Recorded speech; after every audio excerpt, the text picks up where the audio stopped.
નમસ્તે વિદ્યાર્થી મિત્રો, આજના વિડીયો લેક્ચરની અંદર આપનું હાર્દિક સ્વાગત છે.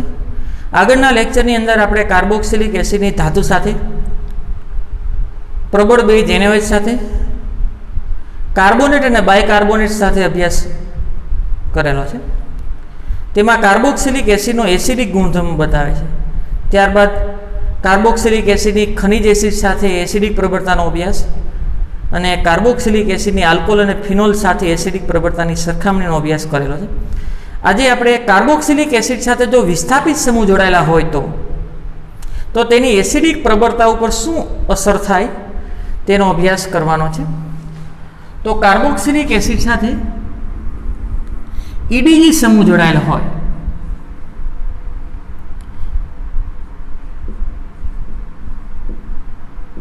EDG એટલે ઇલેક્ટ્રોન દાતા સમૂહ, ઇલેક્ટ્રોન ડોનેટિંગ ગ્રુપ.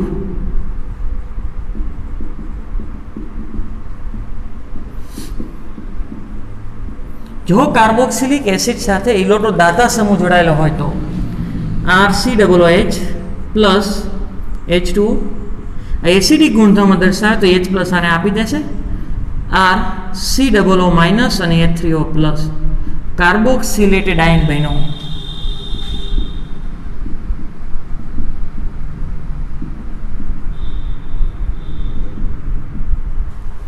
એનું સહસ્પંદન મંડાણ દોરું RC ઓક્સિજન નેગેટિવ ચાર્જ. અહીંયા R તરીકે વિસ્થાપિત સમૂહ તરીકે EDG છે.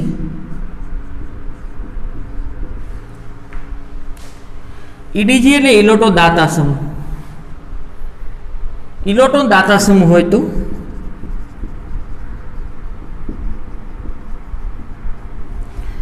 કાર્બોક્સિલેટેડ એનાઇન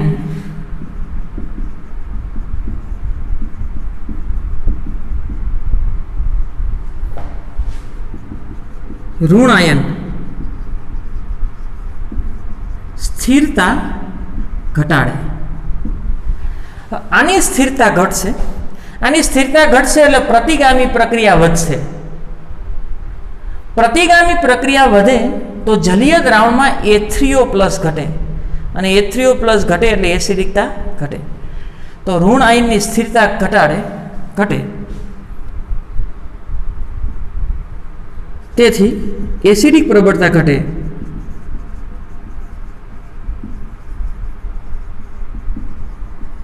તો યાદ રાખો કેવા સમૂહ, ઇલેક્ટ્રોન દાતા સમૂહ છે એસિડિક પ્રબળતા હંમેશા ઘટાડે. શું કામ ઘટાડે કહું? આ ઇલેક્ટ્રોન દાતા સમૂહ છે, ઇલેક્ટ્રોનનું દાન કરે છે તો એ ઋણ વીજભારની માત્રા વધી જશે. ઋણ વીજભારની માત્રા વધી જાય તો H પ્લસને છૂટો જ ન પડવા દે. H પ્લસને છૂટો જ ન પડવા દે તો એની સ્થિરતા ઘટે તો એસિડિક પ્રતિગામી વધારે થશે એટલે H3O પ્લસ જલીય દ્રાવણની અંદર ઓછા રહેશે એટલે એસિડિક પ્રબળતામાં ઘટાડો થશે. આગળ ફરીથી એકવાર આ દાતા સમૂહ છે એટલે ઇલેક્ટ્રોનનું દાન કરે. કાર્બોક્સિલેટેડ ઋણ આયન, ઋણ વીજભારની માત્રા વધશે એટલે સ્થિરતા ઘટશે એટલે પ્રતિગામી વધી જશે.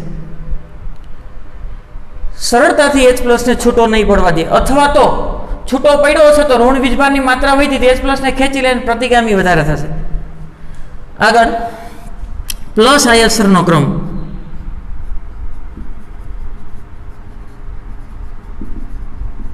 Inductive effect. પ્લસ આય અસર એટલે કે ઇલેક્ટ્રોન આકર્ષક સમૂહ, ઇલેક્ટ્રોન દાતા સમૂહ.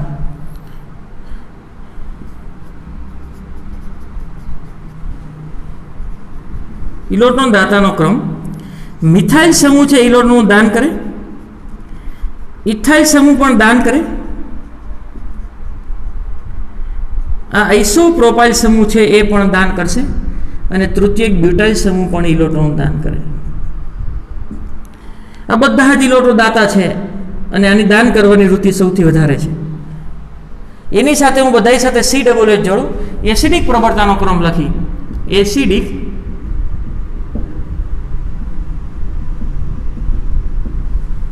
આ CH3 સાથે COOH જોડું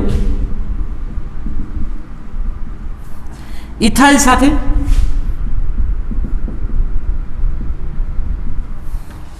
આઇસોપ્રોપાઇલ અને તૃતીયક બ્યુટાઇલ સાથે.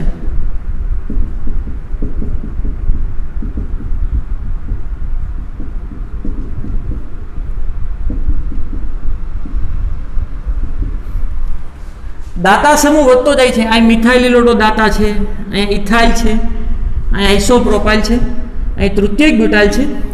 પ્રેરક અસર સૌથી વધારે આમાં છે. પ્રેરક અસર એટલે ઇલોટો દાતા સમૂહ મોટો અને દાતા સમૂહ છે એસિડિકતામાં ઘટાડો કરે, એટલે આની એસિડિકતા સૌથી ઓછી તો વધારે થશે ઇથેનોઇક એસિડની એસિડિક પ્રબળતા સૌથી વધારે થશે. આગળ બીજો ક્રમ લખી,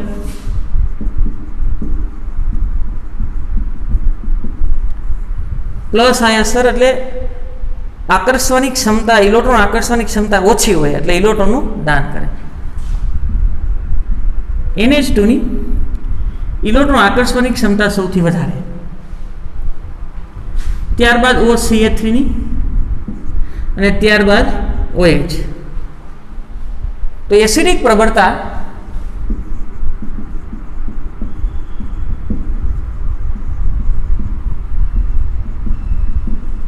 એસિડિક પ્રબળતાનો ક્રમ લખી, CH2COH સાથે હું OH જોડું, CH2COH એની સાથે મિથોક્સી જોડું OCH3 અને CH2COH સાથે NH2 જોડું. આ દાતા સમૂહ, આ દાતા સમૂહ ને આ દાતા સમૂહ આ વધારેમાં વધારે ઇલેક્ટ્રોન યુગ્મનું દાન કરે તો દાતાને કારણે તો એસિડિક પ્રબળતા ઘટે છે. તો આની સૌથી ઓછી તો આની એસિડિક પ્રબળતા વધારે થશે. આગળ જો કાર્બોક્સિલિક સમૂહ વિનાઇલ સાથે જોડાયેલા હોય, વિનાઇલ સમૂહ સાથે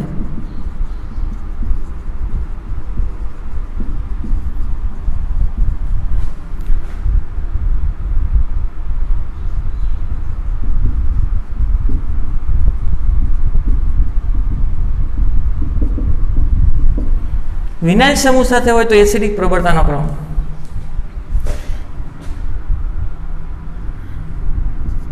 CH3 CH2 COOH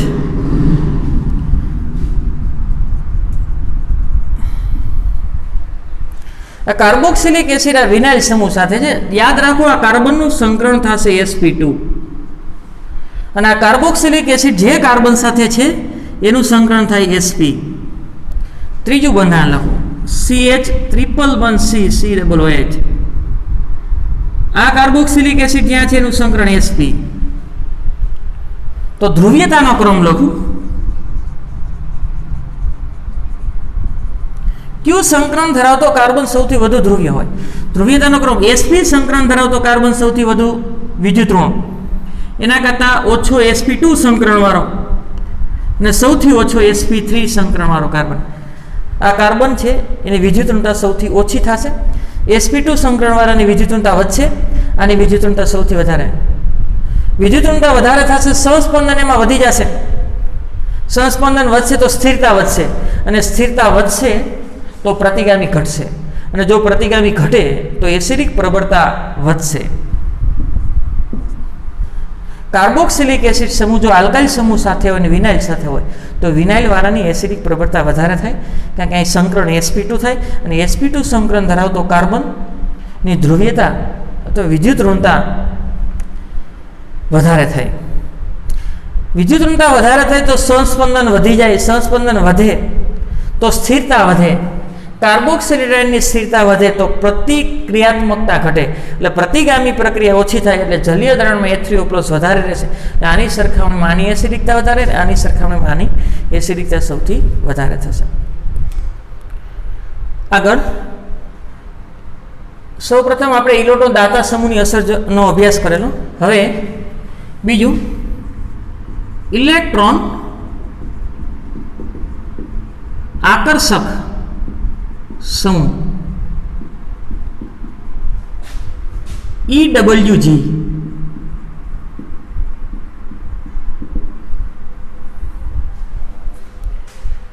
ઇલેક્ટ્રોન આકર્ષક સમૂહ, ઇલેક્ટ્રોન વિડ્રોઈંગ ગ્રુપ, વિડ્રોઈંગ એટલે આકર્ષક R COOH H2O प्रतिवर्ती प्रक्रिया एसिडिक गुणधर्म दर्शावे H+ मुक्त कर देशे RCOO माइनस અને બીજું મળશે H3O+, કાર્બોક્સિલેટેડ આયન.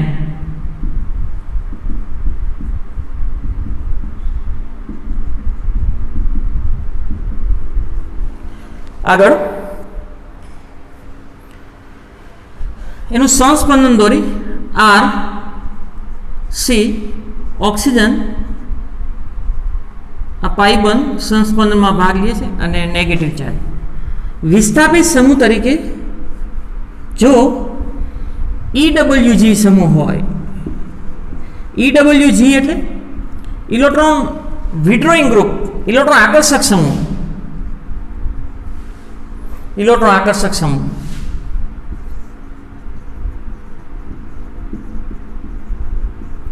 ઇલેક્ટ્રોન આકર્ષક સમૂહ તો ઇલેક્ટ્રોન ખેંચશે, ઇલેક્ટ્રોન ખેંચે એટલે આ ઋણ વીજભારનો ઇલેક્ટ્રોન ખેંચાય.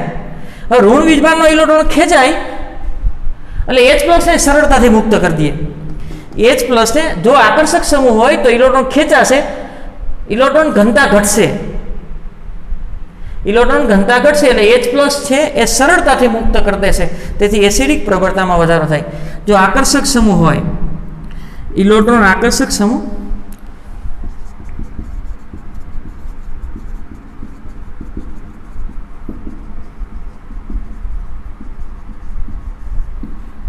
સ્થિરતા વધારે,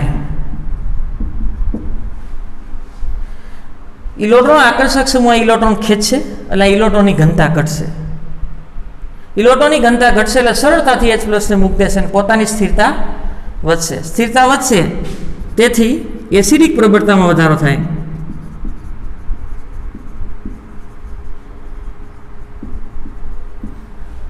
આગળ માઇનસ આય અસર. માઇનસ આય એટલે પરમાણુ કે સમૂહ જેમાં ઇલેક્ટ્રોન આકર્ષવાની ક્ષમતા હાઇડ્રોજન કરતાં ઓછી હોય.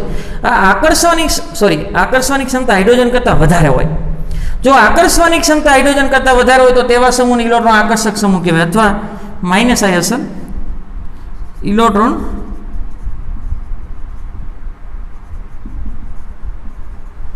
ઇલેક્ટ્રોન આકર્ષવાની વૃત્તિ સૌથી વધારે CF3 ની અંદર હોય, તેના કરતાં ઓછી NO2 ની અંદર, તેના કરતાં ઓછી CN,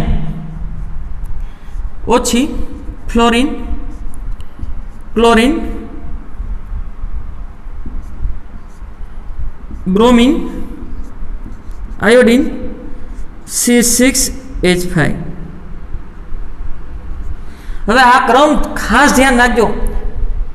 એકાદો પ્રશ્ન તો હોય જ છે MCQમાં, સ્પર્ધાત્મક પરીક્ષા માટે પણ ખાસ આકર્ષક સમૂહ આવત કોષ્ટકની અંદર પરમાણુમાં તો જોઈએ તો કે આકર્ષવાની વૃત્તિ પરમાણુમાં ફ્લોરિનની વધારે છે, પણ સમૂહમાં સૌથી વધારે આકર્ષવાની વૃત્તિ CF3માં છે. જેમ આકર્ષક સમૂહ વધારે, આકર્ષક સમૂહની સંખ્યા વધે તો એસિડિક પ્રબળતામાં વધારો થાય. બે જ વાક્ય યાદ રાખવાના છે. જો દાતા સમૂહ વધે તો એસિડિક પ્રબળતા ઘટે અને આકર્ષક સમૂહ વધે તો એસિડિક પ્રબળતામાં વધારો થાય. અને જેની આકર્ષવાની વૃત્તિ વધારે એની એસિડિક પ્રબળતા સૌથી વધારે. આગળ દાખલા તરીકે આ રીતે હોય.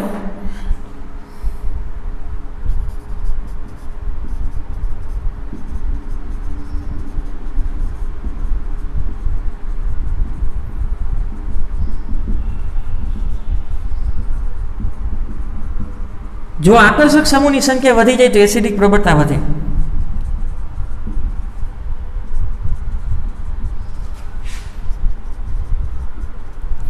અહીં હું 3 ફ્લોરિન મૂકતો, અહીં હું 2 ફ્લોરિન મૂકું અને 1 હાઇડ્રોજન મૂકું, અહીં 1 ફ્લોરિન અને 2 હાઇડ્રોજન મૂકું. તો આમાં આકર્ષક સમૂહ તો છે, આકર્ષક સમૂહને કારણે એસિડિક પ્રબળતા વધશે. પણ 3 આકર્ષક સમૂહ છે તો વધારે ઇલેક્ટ્રોન યુગ્મનું આકર્ષણ થશે એટલે ઋણ આયનની સ્થિરતા વધશે અને સ્થિરતા વધશે એટલે પ્રતિગામી ઘટશે એટલે H3O+ વધારે મળશે એટલે એસિડિક પ્રબળતા વધશે. સૌથી વધારેની એસિડિક પ્રબળતા. આગળ આકર્ષક સમૂહનું અંતર વધે તો એસિડિકતા ઘટે. આકર્ષક સમૂહનું અંતર વધે તો એસિડિકતા ઘટે.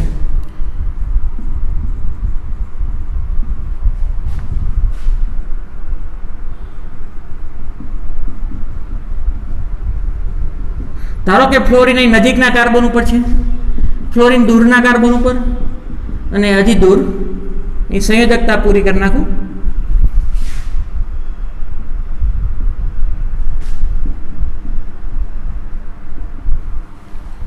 આમાં આકર્ષક સમૂહ ફ્લોરિન છે, પણ આકર્ષક સમૂહનું અંતર વધે છે. COO થી અંતર દૂર જતું જાય છે, વધતું જાય છે, તો આકર્ષવાની વૃત્તિ ઘટશે. અને આકર્ષક સમૂહને કારણે એસિડિક પ્રબળતા વધે છે, પણ આકર્ષક સમૂહ દૂર જતો જાય છે તો આકર્ષવાની વૃત્તિ ઘટે, તો એસિડિક પ્રબળતામાં ઘટાડો થશે. તો આની એસિડિક પ્રબળતા આકર્ષક સમૂહ નજીક હોય તો એસિડિક પ્રબળતા સૌથી વધારે થાય. આગળ આ બધા પરિણામોને આધારે P/K ના મૂલ્યને આધારે એસિડિક પ્રબળતાનો ક્રમ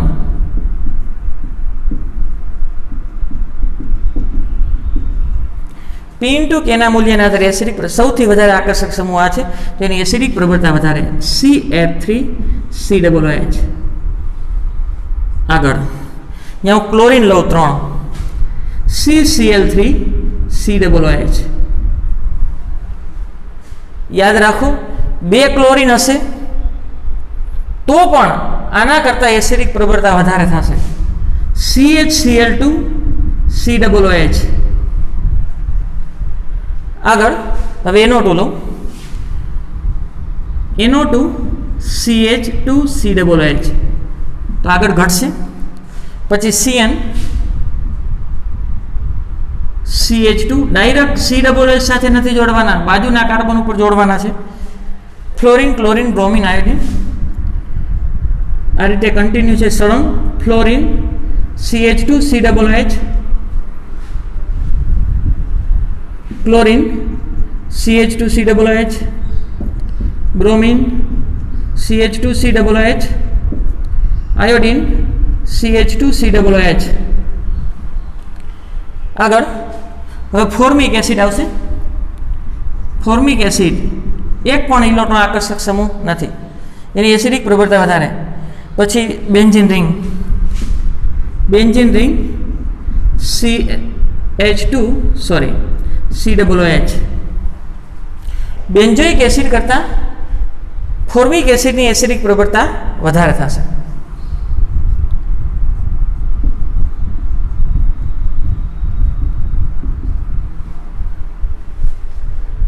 આ આકર્ષક છે પણ નિર્બળ છે, અને જો આની સાથે જોડાયેલો હોય તો એ દાતા સમૂહ તરીકે, તો એસિડિક પ્રબળતાની ઘટાડ ઓછી થશે. અહીંયા જો બેન્ઝીન રિંગ ડાયરેક્ટ જોડાયેલી હોય તો એ આકર્ષક સમૂહ તરીકે વર્તે છે. યાદ રાખજો, ડાયરેક્ટ જોડાયેલો છે તો સંસ્પંદનને કારણે ઇલેક્ટ્રોન યુગ્મ ખેંચે એટલે આકર્ષક સમૂહ તરીકે વર્તે છે. પણ ડાયરેક્ટ જોડાયેલો બેન્ઝીન રિંગ ન હોય તો એ નિર્બળ ઇલેક્ટ્રોન દાતા તરીકે વર્તે છે. દાતાને કારણે એસિડિક પ્રબળતા ઘટશે, એટલે આના કરતાં આની એસિડિક પ્રબળતા ઘટશે. આગળ Ca3COOH, અને એના કરતાં પણ ઓછી હજી ઘટશે COOH. ફરીથી આના કરતાં આની એસિડિક પ્રબળતા શું કામ ઓછી? અહીંયા સંસ્પંદનને કારણે ઇલેક્ટ્રોન યુગ્મ ખેંચે એટલે આકર્ષક સમૂહ તરીકે વર્તે છે. અહીં બેન્ઝીન રિંગ નથી એટલે સંસ્પંદન થશે નહીં, તો એ નિર્બળ દાતા તરીકે વર્તે છે. તો દાતાને કારણે એસિડિક પ્રબળતા ઘટે, તો આના કરતાં આની એસિડિક પ્રબળતા ઓછી. આગળ આ તો દાતા છે તો વધારે ઘટશે, આ મોટો દાતા છે તો સૌથી ઓછી એસિડિક પ્રબળતા એની થશે. આગળ એરોમેટિક કાર્બોક્સિલિક એસિડ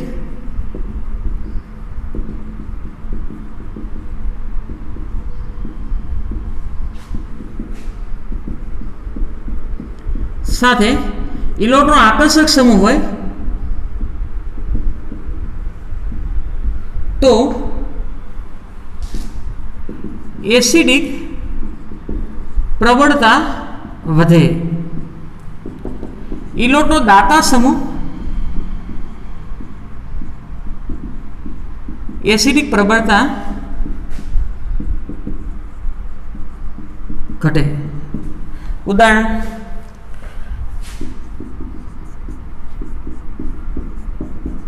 COOH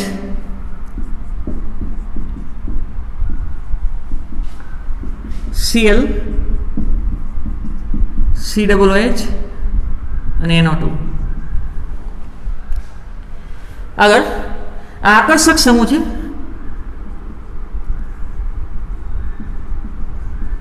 આ પણ આકર્ષક. આના કરતા આની આકર્ષવાની વૃત્તિ વધારે. આકર્ષક સમૂહ એસિડિક પ્રબળતા વધારે, તો આની એસિડિક પ્રબળતા વધારે, એના કરતા ઓછી અને સૌથી ઓછી બેન્ઝોઇક એસિડ. બીજું ઉદાહરણ લઈ.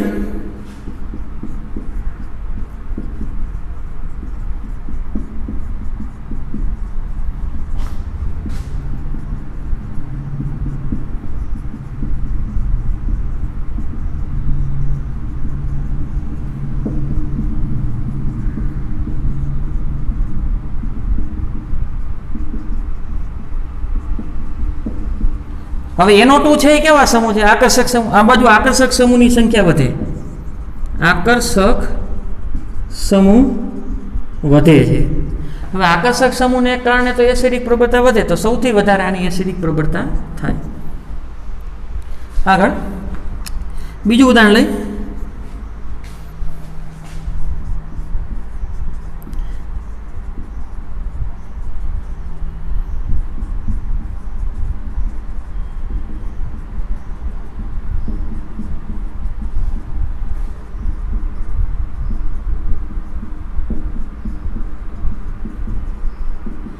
હવે આમાં પણ આકર્ષક છે, આમાં પણ આકર્ષક અને આમાંય આકર્ષક, ત્રણેયમાં આકર્ષક સમૂહ છે.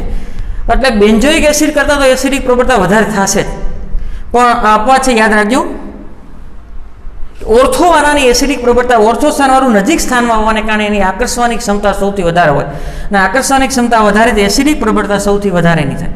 પછી પેરા અને મેટા. તો આ રીતે લખી નાખો. ઓપીએમ એટલે ortho nitrobenzoic acid, para nitrobenzoic acid અને મેટા નાઇટ્રોબેન્ઝોઇક એસિડ. આગળ બીજું ઉદાહરણ. બેન્ઝોઇક એસિડ COOH CA3 અને COOH આ રીતે હોય તો દાતાનો ક્રમ આપણે લખ્યો તો આગળ ઇલેક્ટ્રોન દાતા સમૂહ આવું લખ્યું હતું. આર સમૂહ કરતા દાન કરવાની વૃત્તિ OH ની વધારે, એના કરતા દાન કરવાની વૃત્તિ OCA3 ની વધારે, એના કરતા દાન કરવાની વૃત્તિ NH ની વધારે. દાતાને કારણે એસિડિક પ્રબળતા ઘટે છે, દાન કરવાની વૃત્તિ સૌથી વધારાની છે. OH સમૂહ અહીંયા છે. ઇલેક્ટ્રોન દાતા સમૂહ મોટો છે, દાન કરે છે, એસિડિક પ્રબળતા ઘટાડે છે. આ વધારે દાન કરે છે તો વધારે ઘટી જશે એસિડિક પ્રબળતા, તો એસિડિક પ્રબળતા એની ઓછી થશે. આ દાતા સમૂહ છે. પણ આના કરતાં ઓછું દાન કરે છે તો ઓછી ઘટાડશે. એસિડિક પ્રબળતા ઓછી ઘટશે તો એસિડિકતા વધારે થાય. અને એક પણ દાતા સમૂહ નથી એટલે એસિડિક પ્રબળતા વધારે. યાદ રાખો, બંને દાતા છે, પણ આના કરતાં આની દાન કરવાની વૃત્તિ વધારે, તો એ વધારે ઘટાડી નાખશે. બીજું ઉદાહરણ. COOH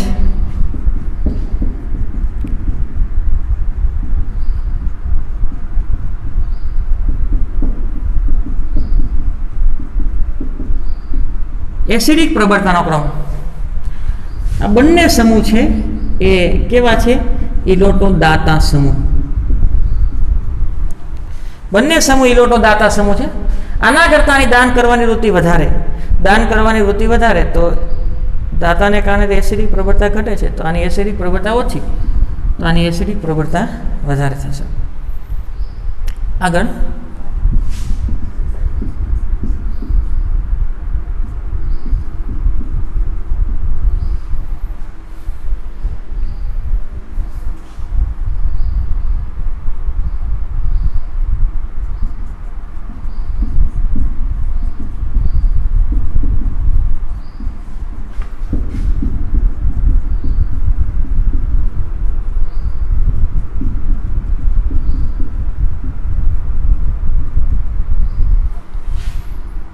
નંબર 1, 2, 3, અને 4.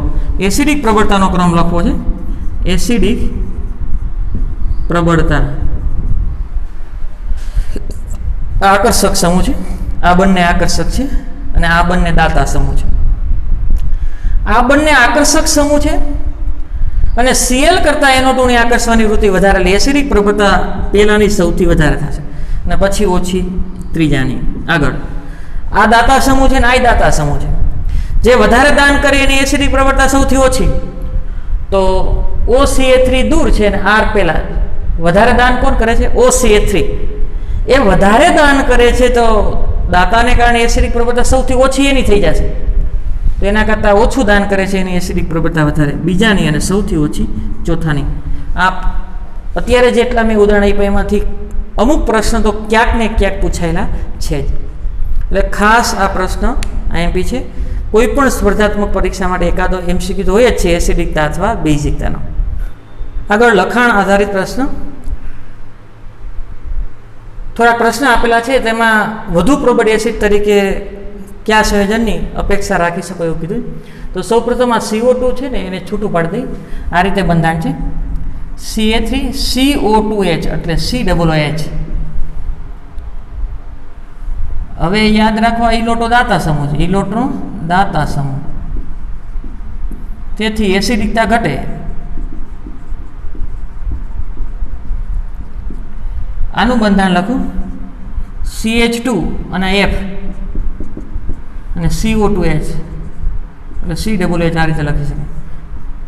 ઇલેક્ટ્રોન આકર્ષક સમૂહ, તેથી એસિડિક પ્રબળતા વધારે.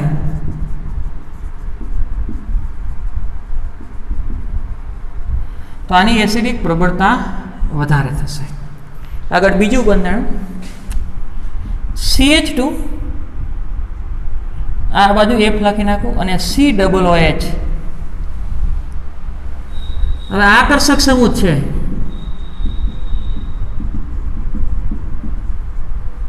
આ બંધારણ લખું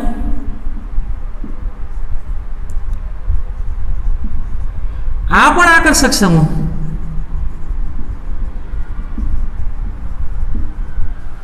હવે બંને આકર્ષક સમૂહ છે એટલે આકર્ષક સમૂહને કારણે એસિડિક પ્રબળતા વધે, પણ આના કરતાની આકર્ષવાની વૃત્તિ વધારે.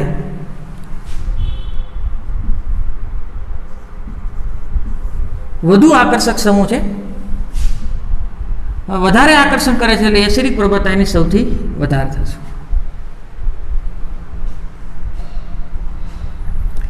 વધુ તો ન કહી શકે, આકર્ષવાની વૃત્તિ વધારે.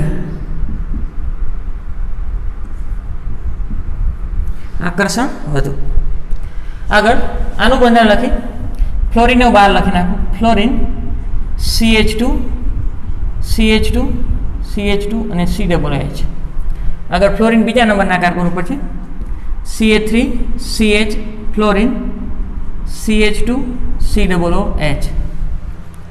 યાદ રાખો અહીંયા પણ આકર્ષક સમૂહ છે ને અહીંયા આકર્ષક સમૂહ છે.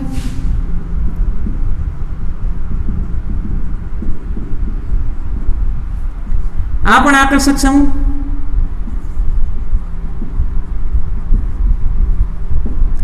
પણ આ આકર્ષક સમૂહ છે એ દૂર છે અને આકર્ષક સમૂહ COOH ની નજીક છે. હવે આકર્ષક સમૂહનું અંતર વધે, આકર્ષક સમૂહ દૂર જતો જાય તો આકર્ષવાની વૃત્તિ ઘટતી જાય અને આકર્ષવાની વૃત્તિ ઘટે તો એસિડિક પ્રબળતા ઘટતી જાય. તો આ નજીક સ્થાનમાં છે તો એની આકર્ષવાની વૃત્તિ વધારે એટલે એની એસિડિક પ્રબળતા વધારે થશે. આગળ અને આ રીતે લખી નાખું. બેન્ઝીન રિંગ COOH CF3 અને આ બેન્ઝીન રિંગ COOH CH3. આ કેવો સમૂહ છે? CH3 સૌથી વધારે ઇલેક્ટ્રોન આકર્ષક સમૂહ.